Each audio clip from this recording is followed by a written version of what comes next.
Oi, oi, gente! Sejam muito bem-vindos aqui à Masterclass. E veja que nome tão chique, né? Masterclass, uma super aula e realmente, eu preparei aqui um conteúdo de altíssima qualidade. Eu vim aqui até de mangas bufantes, porque não vai ser qualquer coisa. Isso aqui é um evento, então tem que estar preparada. Meu objetivo aqui com essa aula é te ajudar, de fato, de uma maneira eficaz, a estar de volta no comando da sua mente e das suas emoções. Por isso mesmo, a gente vai entrar aqui muito a fundo, entender o cerne da questão da ansiedade para a gente poder ter controle sobre isso. Meu nome é Milena Thompson, eu sou psicóloga clínica, atuo no mercado há mais de 5 anos com todas essas demandas de ansiedade.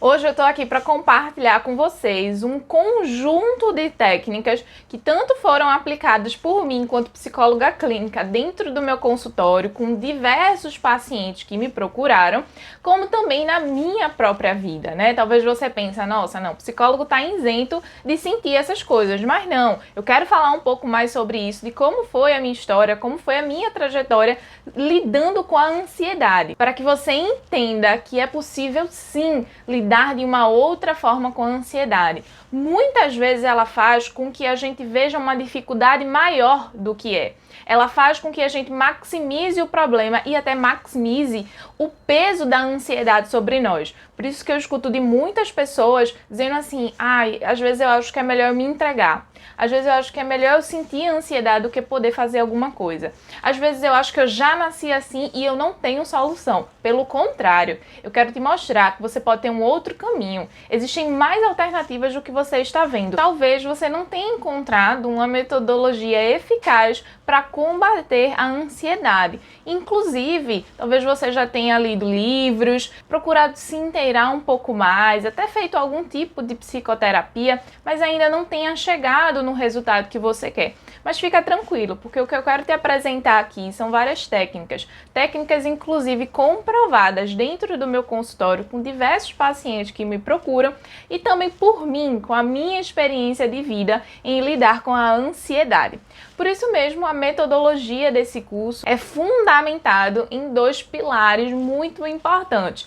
Primeiro é o conhecimento do mundo emocional, o nível de autoconhecimento que temos sobre as coisas que acontecem com nós, sobre as coisas que nos afetam, sobre as emoções, os sentimentos, os pensamentos. A gente vive muitas vezes no piloto automático, as coisas vão acontecendo, vão nos afetando e a gente não se dá conta, pelo contrário, a gente só para perceber a preocupação, mas não o que tem por trás da preocupação. A gente só para perceber a ansiedade, não o que tem por trás da ansiedade.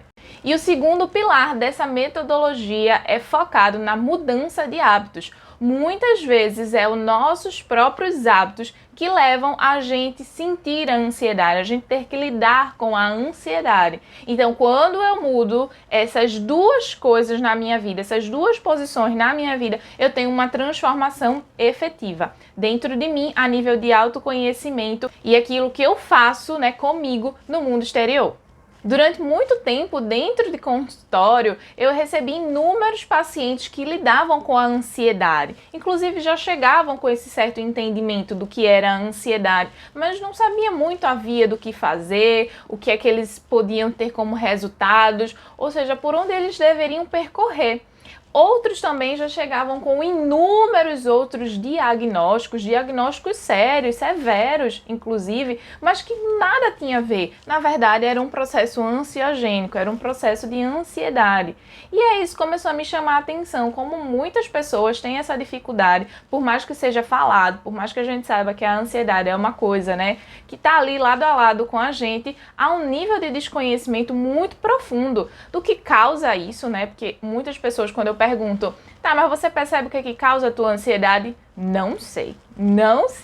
E pelo contrário, depois que a psicoterapia era finalizada, ele entendia todo o processo do que acontecia com ele. Muitos chegavam com nível de estresse, de irritabilidade, de dificuldade para dormir e achando que era apenas isso e não entendia que por trás desse sintoma, na verdade, eles precisavam lidar com a ansiedade que eles estavam sentindo cotidianamente. Isso faz parte do mundo que a gente vive, muito acelerado, muito frenético, onde a gente vive no piloto automático e não se dá conta. A gente tem perdido o movimento da autorreflexão, de olhar para dentro e entender o que é que está acontecendo com a gente.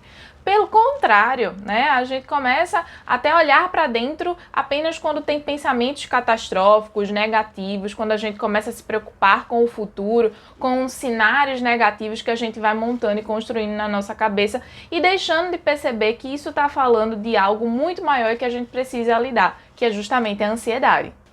Até mesmo para mim, enquanto psicóloga e, obviamente, enquanto pessoa, eu não parava muito para perceber que isso estava acontecendo dentro de mim. Porque, né, eu entrava dentro de consultório de manhã, saía à noite, então eu vivia ocupada. E quanto mais eu me ocupava, menos eu me percebia. Até que chega um momento em que o corpo diz assim, ei, presta atenção, né? Tá acontecendo aqui algumas coisas que você não tá percebendo, você não está no momento presente, você tá super ocupada, você não recarrega a sua bateria, você tá tendo uma dificuldade de dormir, e aí é quando o corpo ele vai dando sinais mesmo de paralisação, né? Além disso, na minha adolescência, eu já tinha lidado ali com outros sintomas da ansiedade, porque eu tinha um medo muito grande de falar em público, embora eu sempre fosse demandada para estar falando em público, porque as pessoas gostavam que eu falasse. Contudo, eu falava rápido, às vezes eu gaguejava. Já teve uma situação mesmo dentro da minha graduação que eu fui chamada, estava estudando ainda, estudando psicologia, e aí eu fui chamada para dar uma palestra. Era uma palestra numa faculdade, então era assim, um auditório grandioso, enorme, milhares de pessoas. E aí tá, eu fui para dar essa palestra, porque eu também nunca evitei, apesar de saber que isso movimentava muito a minha ansiedade. E aí, eu apresentando essa palestra, teve uma hora que a minha voz simplesmente começou a falhar. A voz não queria sair. E aí veio uma gagueira, começou a vir uma voz fina, uma voz muito fina, que parecia que, assim, eu tava chorando, em vez de estar falando. E, na verdade, eu não tava falando. Era só simplesmente a minha voz indo embora. E eu não percebi naquele momento que isso falava, sim, de um nível ansiogênico que eu estava tendo comigo, com meus pensamentos, com meu corpo.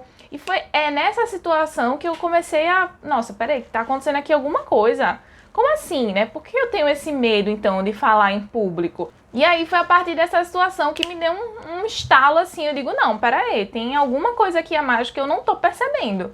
Tem alguma coisa aqui que tá me deixando muito receosa em lidar com situações que eu tenha que falar em público. Então, eu comecei a buscar muito ali informações sobre a ansiedade, como a ansiedade acontecia no nosso corpo, determinadas situações que não pareciam ser ansiedade, mas na verdade era ansiedade, como medo de falar em público, medo do julgamento. Além disso, outros comportamentos que não parecem ser ansiedade, mas na verdade são. O movimento da evitação, quando muitas pessoas começam a evitar dar desculpas, dizendo que não vão para um determinado lugar, que não vão para um determinado ambiente, começam a maratonar séries, limpar a casa, entra num movimento de procrastinação muito grande, começa a pensar de um modo extremamente preocupado, excessivo, criando cenários assim na cabeça hipotéticos que só estão no nosso imaginário, que só estão na nossa mente, e aí o corpo começa a reagir. Porque a ansiedade é justamente isso, é essa resposta que o nosso corpo vai dando ao que a gente pensa, como a gente pensa, as coisas que a gente processa na nossa cabeça. Então, a gente precisa mudar a forma como estamos pensando, o nosso nível de autoconhecimento e o nosso comportamento para poder a gente ter um nível de resolutividade sobre a ansiedade.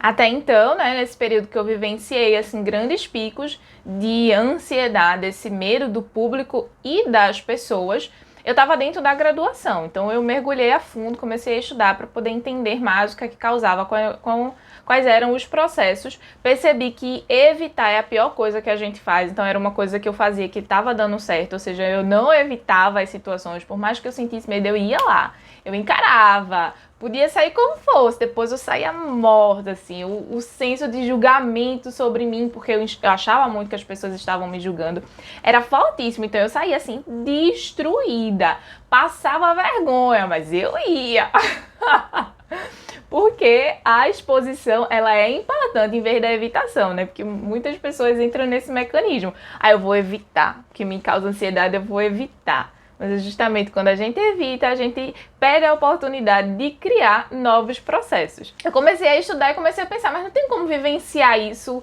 com menos intensidade? Será que não tem como vivenciar isso assim de um modo mais equilibrado? Poxa vida, né? A psicologia é uma ciência, então vamos atrás disso. Então eu comecei a estudar, até que me formei e comecei a atender dentro do consultório.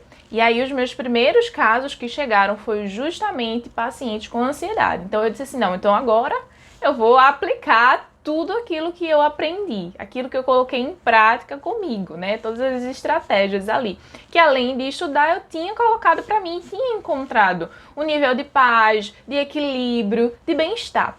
E recebi inúmeros pacientes com inúmeras demandas diferentes. Então, pacientes que muitas vezes não saíam de casa, pacientes que tinham medo do mundo, que tinham medo de trânsito, que tinham medo de elevador, medo de avião, diversos cenários de ansiedade. Pessoas que não conseguiam ficar no momento presente a todo momento, ficavam preocupadas, né, com um cenário hipotético. Além de perceber esses inúmeros cenários da ansiedade, teve até um caso muito interessante onde o paciente havia recebido um determinado diagnóstico de que estava tudo bem. Não tinha com o que ele se preocupar a nível de corpo, a nível de saúde, né, fisiológica. Mas mesmo assim, ele não acreditava naquele diagnóstico. Ele achava que tinha algo a mais. Uma outra pessoa que eu atendi, uma grande dificuldade de sair de casa, porque primeiro ela não queria nem entrar em elevador. Ela tinha uma grande questão com o elevador. Já teve outra paciente, mais de um caso, assim, que só saía de casa se soubesse onde ia ter um banheiro. Porque precisava saber que ia ter banheiro para ela poder se sentir segura e sair. E a partir desses casos, onde eu fui aplicando diversas técnicas, eu pude perceber que a gente foi retirando esses sintomas. Os sintomas foram saindo, foram aparecendo outras coisas e a vida foi voltando a um nível de equilíbrio. A ansiedade passou a estar mais sob controle, sem precisar viver a ansiedade, mas um monte de sintomas que vinham por cima. Quantos pacientes viviam de semana após semana, semana após semana, tendo inúmeras crises, a ponto da gente reduzir isso a nada. A gente reduziu a zero por completo. Foram situações que, além, né, de encher meu coração de felicidade, de ver que de fato as coisas estavam acontecendo, estavam progredindo para um caminho muito legal, eu ver o quanto isso tinha de bem-estar para o outro, o quanto isso era aliviante. Obviamente isso fez a ponte lá atrás com a Milena, que também já viveu toda essa ansiedade, mas encontrou esse nível de equilíbrio. Então, a partir daí eu disse, não, peraí que agora eu preciso falar disso para mais pessoas. Eu preciso expandir, eu preciso maximizar, porque isso aqui não é qualquer coisa. Isso, de fato, é uma proposta muito significativa, muito densa de bem-estar. E é isso que eu vou apresentar aqui para vocês agora, certo? Então, vamos entrar aqui no nosso conteúdo de hoje. Eu quero começar pelas causas, porque eu escuto de inúmeras pessoas dentro de consultório quando eu pergunto assim, né? Mas me diga então, né, qual é aí a questão que tem por trás? Você percebe os seus gatilhos? Você percebe aquilo que causa a tua ansiedade? Não consigo perceber nada. Não tenho nada, eu estava bem. Só que do nada eu comecei a sentir algumas coisas diferentes. Mas nada é do nada, porque nenhum comportamento começa do zero. Nenhum pensamento começa do zero. Nenhum estado de corpo começa do zero. Ele tem que surgir de alguma coisa. Obviamente, talvez você não tenha identificado. Por isso eu quero passar por alguns cenários de causa, tá? O primeiro, e é um dos maiores, dos muito recorrente, que causa a ansiedade, na verdade ele não começa na vida adulta. Na verdade ele começa na infância para a adolescência, que é justamente a superproteção. Talvez você já tenha escutado essa palavra, mas não entenda muito bem o que ela significa. A superproteção é justamente quando pais, figuras parentais, responsáveis, têm um movimento de proteger excessivamente esse filho. Tá, Milena, mas o que seria então o movimento de proteção excessiva? É quando em pequenos comportamentos você vai retirando a autonomia do filho. Aquilo que ele pode fazer sozinho, ele não faz, porque você vai lá e faz. Quantas histórias eu escutei em consultório? Pessoas lá com crianças, sim, com 10, 11, 12 anos que poderiam amarrar seu cadastro, não amarrava seu cadastro. Adolescente que ainda tinha que pegar a mão ali da mãe para poder atravessar a rua porque não podia fazer isso sozinhos, quando na verdade eles já tinham, sim, um nível de orientação espacial, eles já entendiam, eles sabiam o que é autonomia, sabiam que ia enfrentar uma rua, carro, e mesmo assim precisava estar na companhia de um pai e de uma mãe. Quantas outras pessoas, adultos jovens, saem para trabalhar, mas tem a mãe ou o pai se levantando cedo para preparar o café da manhã? Movimentos assim, esses são alguns dos exemplos, muitos que eu escutei, mas foram movimentos assim que foram criando, né, filhos mais protegidos, de modo que quando ele chega no mundo adulto, que é um mundo individual, que é um mundo onde é ele e ele próprio com a vida, né? Porque não tem pai e mãe que dê para ir para o trabalho, né? Não tem pai e mãe que possa fazer aquilo que o seu filho tem que fazer. Então, quando chega na vida adulta, que ele começa a se deparar, consciente ou inconscientemente, de várias demandas que ele precisa ter, que ele precisa lidar, então a ansiedade vem justamente como a resposta do corpo. Para dizer assim, peraí, como assim? Eu não aprendi a estar tão aqui no nível de autonomia, eu não aprendi tanto aqui essa independência de vida. São pessoas que muitas vezes para tomar uma decisão, ela tem que consultar várias pessoas. E não é porque ela não saiba qual é a decisão que ela tem que tomar. É porque muitas vezes ela sabe, só que ela quer escutar da boca da outra pessoa a decisão que ela já tem que tomar. Foram filhos que foram super investidos, receberam muitos sims na sua vida. E isso é inclusive uma coisa que dá muito medo para inúmeras pessoas, né? Descobrir que de alguma forma foi mimado um pouco mais.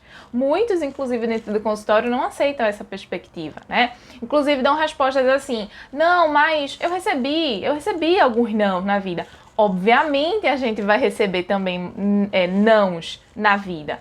Contudo, a superproteção conta com mais sims. Não quer dizer que você recebeu sim a tua infância toda. Também não é isso. Você deve ter recebido sim nãos, com certeza. Mas a questão é o mais. O mais. O mais foi justamente o sim. E isso leva a gente a constatar que teve uma infância ali com alguns mimos, com algumas regalias, e que com isso foi retirado dele uma parte super importante, que é a parte da autonomia e da independência. Então, quando chega diante da vida adulta, ele se depara com outro cenário, que não é um cenário de tanto apoio, de tanta segurança como tinha dentro de casa. Pelo contrário, é um ambiente incerto. E lidar com as incertezas, para muitas pessoas que lidam com a ansiedade, não é algo fácil. Pelo contrário, é super temeroso. Existe uma particularidade aqui que eu também preciso chamar a atenção de vocês, que foram filhos, né, adultos ou adolescentes, que dentro de casa viveram uma expectativa sobre as suas vidas muito altas. Quantas figuras parentais, né, não fizeram de seus filhos um projeto de vida, sem perceber, a nível consciente ou inconsciente, sabe? E muitas vezes eles nem percebiam, os pais nem percebiam que estavam fazendo isso por mal. Às vezes achavam mesmo que era uma prática de cuidado, porque não tiveram esse direcionamento nas suas vidas, sentiram falta e aí colocaram para os seus filhos. Só que não perceberam a dose que estava dando para os seus filhos. De modo que a expectativa dentro de casa para o que ele ia fazer, para o que ele ia escolher, para os caminhos que ele ia traçar na vida, para as decisões das mais simples às mais complexas, muitas vezes tinham que ser passadas ali por alguém, né, da família, por um pai, por uma mãe. Então, isso também vai retirando o nível de autonomia. Por quê? Porque errar na vida é estrutural. Na verdade, errar na vida é algo fundamental, porque a partir dos erros que a gente desmistifica o eu não posso errar. Na verdade, eu tenho que errar para saber o que é o erro e não ter medo dele. Mas se eu não vivencio o medo, eu vou ficar evitando, e muitos filhos entram no oposto, entram numa demanda muito perfeccionista. Então eu tenho que fazer mais, eu tenho que fazer melhor, então só olha para cima.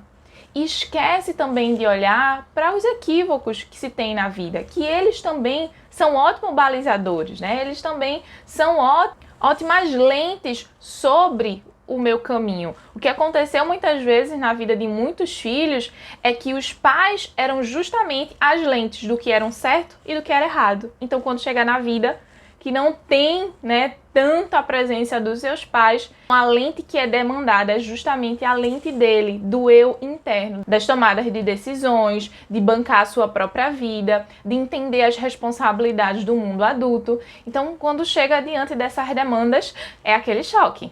É aquele susto. E aí a ansiedade, ela vem como uma resposta do nosso corpo. É muito importante que a gente entenda que ansiedade é resposta.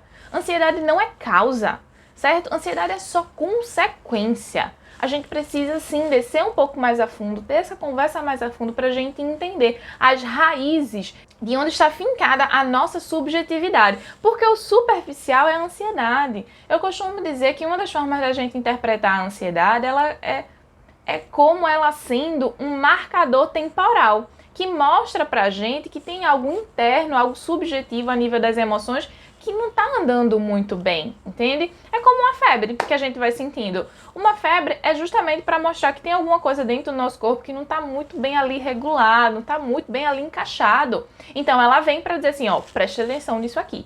A ansiedade é resposta para dizer, ó, tem alguma coisa aí dentro de você que o negócio tá muito legal não. Você precisa ter mais atenção a isso, certo? Um segundo ponto, uma segunda causa, são pessoas que vão vivenciando muitas situações na vida, situações de conflito, situações de traumas necessariamente, situações de dores, de tristezas, e não precisa ser uma grande dor, não precisa ser uma grande tristeza, não precisa ser um grande trauma, não é isso. Mas vão vivenciando essas situações e elas vão guardando tudo para elas. Elas não se autorizam a dizer o que pensam, como pensam. Pelo contrário, elas acham que não dizer é a melhor opção. E aí elas começam a guardar.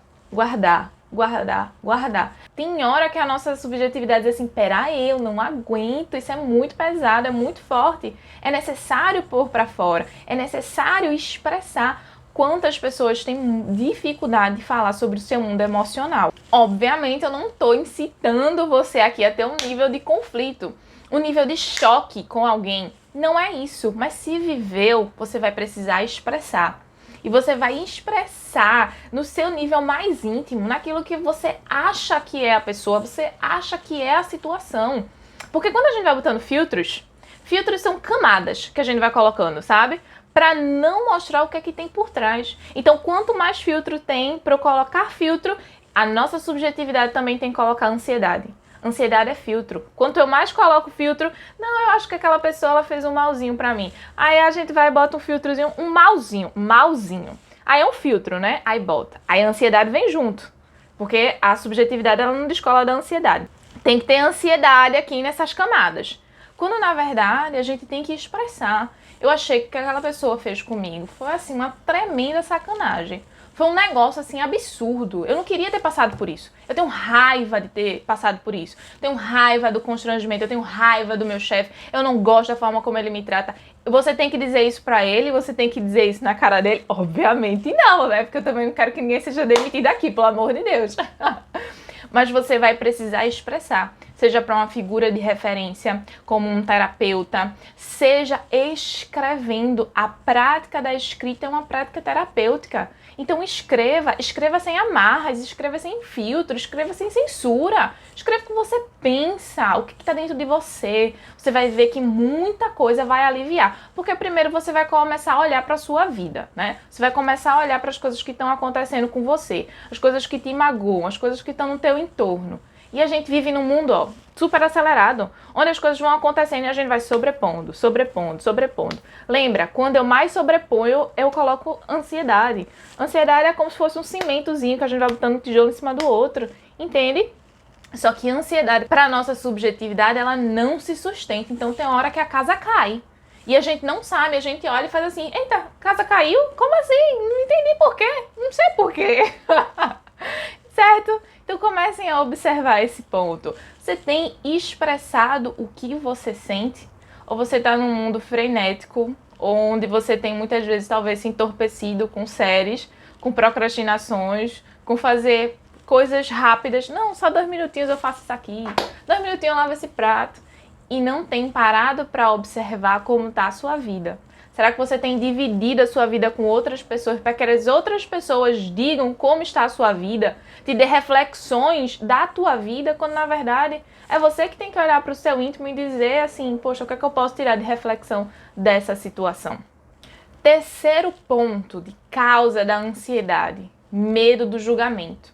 A gente tem um medo, e eu me enquadrei durante muito tempo nisso aqui, no medo do julgamento. Eu me sentia julgada. O que é que as pessoas vão achar do que eu tô falando? O que é que as pessoas vão pensar daquilo que eu tô falando? Será que eu vou ser bem recebida por esse grupo, por essas pessoas, né? Eu procurava olhar muito o rosto das pessoas. Será que ela tá sorrindo? Será que ela tá fechada? E às vezes, né, os movimentos aqui, eles também são inconscientes, eles saem se a gente nem tá percebendo. Às vezes a pessoa não tá nem ali, mas eu ficava olhando o que é que a pessoa tá achando, sabe, o que é que a pessoa tá pensando sobre mim. E isso é uma coisa, assim, super negativa, porque isso vai aprisionando. Quando eu vou procurando julgamento no outro, é porque dentro de mim eu já me condenei. Isso aqui fala do nível de uma autoestima muito rebaixada e que precisa da nossa atenção para poder observar por que eu tenho tanto esse medo, por que eu não estou me sentindo pertencente aqui a esse lugar, ou minimamente segura para ir e vir, por que está dentro de mim falando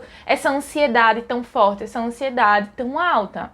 Já imaginou se na minha adolescência eu percebesse essa minha dificuldade de estar em público, percebesse esse medo do julgamento das outras pessoas, eu tivesse evitado ir para todas as situações que me chamassem, ir para todas as palestras que me chamassem? Já pensou se eu evitasse?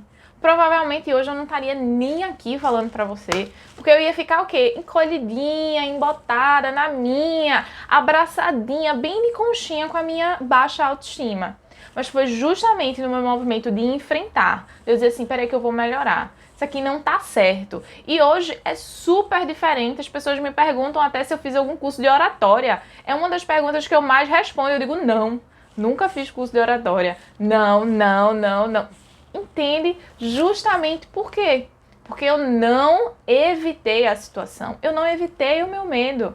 Eu me dispus a melhorar cada vez, então eu ensaiava mais, eu passava o texto várias vezes, eu passava slide, eu colocava recursos de vídeos para ajudar eu não estar só tendo que falar e articular os pensamentos na minha cabeça, e eu repetia, e eu ensaiava, e eu falava, ia passando.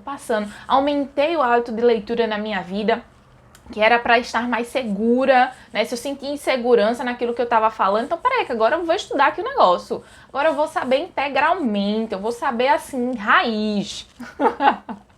Então já pensou se eu tivesse encontrado a via da evitação, a via não quero, não vou me expor, vou ficar na minha, vou ficar no meu canto. E quantas pessoas ainda fazem isso? Tem um nível de indisposição com alguém no trabalho, evita. Não quer estar dentro da reunião com a pessoa, se precisa levar alguma informação para o líder, para o chefe, não leva.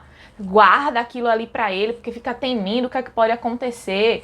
Tem temores que só está na nossa cabeça. E a nossa ansiedade, ela faz justamente isso. Ela aumenta, ela maximiza o nível de dificuldade e nos convence ainda que a gente não consegue lidar com aquilo que a gente mais teme. Pelo contrário, isso só está na nossa cabeça. Quantas pessoas eu escuto dizendo assim, nossa, eu imaginei que era uma coisa na minha cabeça e quando eu vivi foi outra totalmente diferente. Por quê? Inclusive isso faz parte de um movimento do nosso cérebro. Ele tem uma dificuldade enorme de separar aquilo que é imaginário daquilo que é real. Então, quanto mais eu criar cenários com medos irracionais, com imagens catastróficas, hipotéticas, preocupações excessivas na minha cabeça, obviamente que ele vai começar a interpretar com um nível de verdade aquilo ali, se ele tem essa dificuldade. Então ele interpreta isso, ele toma isso muitas vezes como uma verdade, não sendo verdade. Então o que é que faz? O corpo diz assim, peraí que eu preciso responder. E a gente já viu que a resposta do nosso corpo para isso é através da ansiedade. E um quarto ponto, uma quarta causa, obviamente que tem mais, tá? Mas para nossa aula de hoje eu quero focar nessas quatro, que são quatro muito preponderantes, que é justamente a necessidade de querer controlar a vida, sabe? É um desejo assim lá no fundo da alma, ser mais onipotente com as coisas, onipresente, onisciente. Umas características que não é muito humana, sabe? Mas tem hora que a gente quer ter essas características, dizer assim, vem cá, que isso aqui é pra mim. Quando, na verdade, gente, é o medo de lidar com as incertezas. Preciso ter controle sobre as coisas, então eu vou me preocupando, me preocupando, me preocupando. Essa preocupação, ela só para quando a situação acontece. Então a ansiedade dá uma baixada dentro da gente. Por quê? A gente vai se preocupando e, na verdade, isso é um mecanismo de segurança. Porque se eu me preocupar até lá, eu não vou ser tão surpreendida. Porque se eu me mantenho em preocupação, eu me mantenho em hipervigilância. Minha cabeça sempre está atenta. Minha cabeça sempre está dizendo, opa, tem que pensar nisso. Já fez isso, já fez aquelas pendências que você tinha, já estudou, já preparou todas as coisas que você tem que preparar para a empresa, entende? Então, se eu vou me preocupando, quer dizer que eu não vou esquecer de nada. Isso vai estar sempre na minha cabeça. É como se a gente baixasse um aplicativo de lembrete, que a todo momento a gente está lá, sendo alertado, alertado, alertado. E o que é que tem por trás disso, Milena? Tem justamente o não querer lidar com as incertezas da vida, com o caráter de impermanência, que tudo muda. Quando eu aceito a vida como ela é e as coisas como elas são, eu encontro um nível a mais de tranquilidade e de sossego. Porque se eu imagino que o cenário pode estar errado, imagine mais. Imagine agora, e se der realmente errado, o que é que você vai fazer? Quais vão ser os planos A, B, C, D? A ansiedade, ela faz a gente querer ter um único foco. Então, eu só quero ter o plano A. Então, eu vou me preocupando porque o plano A tem que dar certo. Eu me apego a ele ferro e fogo. E não dá. Na vida, a gente tem que olhar que a gente tem diversos caminhos, diversas possibilidades. E eu tenho que estar preparado, não para ter o plano A, para ter o plano A, para ter o plano B, para ter o plano C, porque todos eles são muito bons. Todos eles fazem parte da vida. E aceitar isso é super importante. Na verdade, é libertador, né? É libertador pra gente entender que tudo bem essas coisas acontecerem. Tudo bem eu não ter controle. Tudo bem eu não querer controlar tudo. Não tem problema. Mas eu preciso aceitar que as coisas são como são, que eu posso errar, que as coisas podem dar completamente errado, que eu consigo, inclusive, viver melhor. Não tem como a gente viver no mundo 100% positivo, assim como não tem como a gente viver no mundo 100% negativo. Mas muitas vezes a nossa cabeça, ela tá pendendo para enxergar um mundo 100% negativo sobre as coisas, 100% preocupado, 100% cansado e estressado, desgastado. Quantas pessoas não conseguem se desconectar? Vão dormir, ainda estão pensando em trabalho. Acordam, vão para o trabalho, então pensam ainda mais em trabalho. Nunca conseguem colocar a sua bateria interna, ou seja, o seu cérebro, para descansar, para recarregar. Não, sempre vão no mais, sempre vão no máximo, sempre vão no máximo. Por quê? Porque não abrem mão do controle, não abrem mão da desconexão, não abrem mão dessas preocupações. É só quando aceito que eu mudo. É só quando eu aceito que, tudo bem, vão ter dias que o céu vai estar completamente nublado, completamente cheio de nuvens. Contudo, o céu azul sempre vai existir. O céu azul é o imutável. As nuvens é que vêm e vão. As preocupações, as incertezas, elas vêm e vão como as nuvens do céu. Mas o céu azul, ele sempre vai estar lá. Sempre vai estar lá. A gente só precisa acreditar e confiar nisso. Confiar que da vida a gente sabe pouco, mas que a gente pode sim viver mais e viver melhor. Só que não é de qualquer maneira que você vai aplicar isso, essas técnicas, essas ferramentas, esses conceitos e obter os resultados que você espera para o controle da ansiedade. Na verdade, existe um passo a passo. Para cada situação existe um aspecto específico, existe uma ferramenta específica. É necessário saber a hora de aplicar cada coisa, porque não é de qualquer jeito, não é só como estar na cabeça da gente.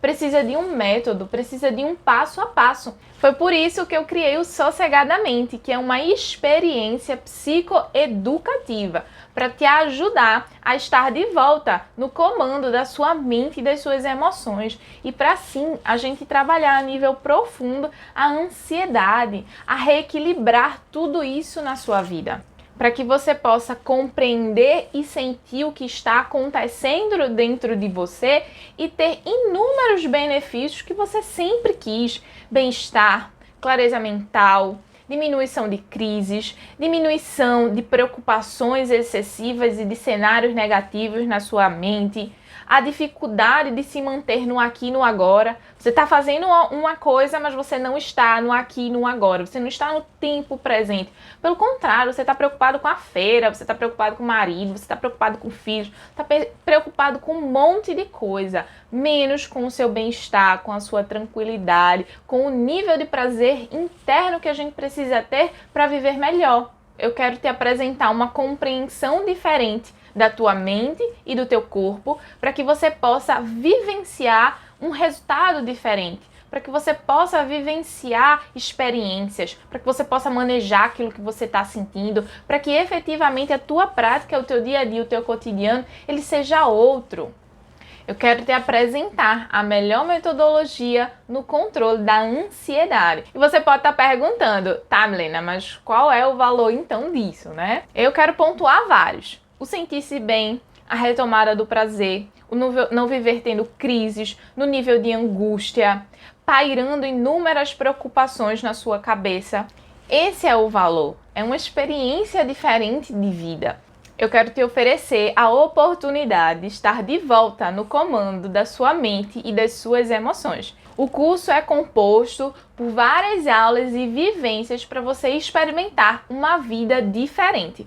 Mais uma série de bônus e palestras que serão colocadas dentro da plataforma. Você pode parcelar em até 12 vezes. Quanto vale de fato esse benefício? O quanto vale essa mudança de vida? Eu realmente considero estar num valor bem acessível, porque se a gente pensa em uma terapia mensal com uma boa profissional, um bom profissional que seja formado, especialista nessa área, isso aí a gente já passa há muito tempo. O valor de uma terapia é muito mais alta do que esse curso que eu estou oferecendo a vocês. O valor de uma única sessão de terapia é muito mais alto do que todo o valor do curso, de que todas as aulas, as vivências, os desafios, as palestras, os bônus, tudo isso que vocês vão ter ao fazer essa compra. Então, realmente, eu quis fazer algo para impactar diversas pessoas, a vida de diversas pessoas, para mudar completamente, para transformar. A minha missão é com o seu bem-estar. Por isso que eu coloquei o máximo de acessibilidade para esse curso.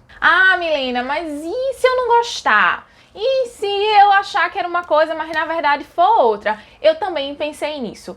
E é por isso que eu acredito tanto nesse curso, eu confio tanto nessa metodologia que está lá dentro, que eu estou dando uma garantia de 30 dias. Ou seja, você faz a compra do curso, você passa pelos 15 dias do desafio e mesmo assim, se você não vê efeito, se você não vê resultado, depois desses 30 dias eu devolvo completamente, integralmente o seu dinheiro. Porque como eu tenho dito aqui, a minha missão é com o seu bem-estar, é com a sua transformação de vida e menos com outras questões. E você pode contar comigo. Para qualquer dúvida, eu estou aqui à disposição, mas aguardo você que quer transformar, que quer mudar essa sua realidade.